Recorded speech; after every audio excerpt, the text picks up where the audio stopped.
kung sakali yung power supply natin ay 220 volts, ito siya. Bali, ang gagamitin natin ay itong 0 at saka 1. Ngayon, magbibigay ng voltage dito sa secondary.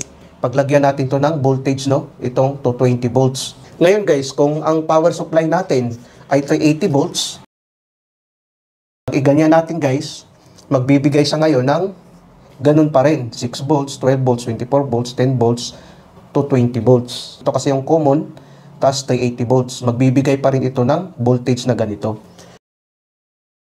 Ngayon, magbibigay pa rin siya ng voltage na ganito, no? Doon kasi ang 440 volts natin ay line to line. Kung 3 phase, yung dalawa ay kunin natin para isupply sa transformer natin. Walang problema yon. Magbibigay pa rin siya ng voltage na ganito. 6 volt, 12 volts, 24 volts, 110 volts, at saka to 20 volts. Ito guys, para sa mga baguhan na gustong matuto kung paano magkabit ng transformer. I-on natin to. Ngayon, may voltage na ito dito sa baba guys, no? Ito ay to 20 volts. Ang multimeter natin guys, nakasetting sa volt AC. Try natin ngayon, nakuna ng voltage ito. Dito at saka dito, kung ilang voltahe ba meron. So, mayroon isang 229 volts guys, no? Kung makikita natin.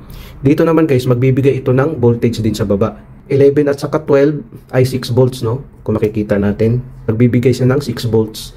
Tapos, ang 11 at saka 30 naman ay 12 volts, no? Kung makikita natin, nagbibigay siya ng 12 volts. Tapos, 11 at saka 14 naman ang 24 volts natin, no? 11 at saka 14. Kung makikita natin dyan guys, mayroon siyang 26 volts. So, wala namang problema yan dahil sa electrical, mayroon talaga yung intervals. Hindi talaga maiwasan yan. Tapos, 11 at saka 15 ay 110 volts, no? Kung makikita natin. 11 at saka 15 ay 110 volts. Dito naman, nagbibigay siya ng 118 volts. So, tapos 11 at saka 16 ay to 20 volts, kung makikita natin. So, nagbibigay siya ng 229 volts. Kung i-round off natin yan, maging to 30 volts. Walang problema yan, guys.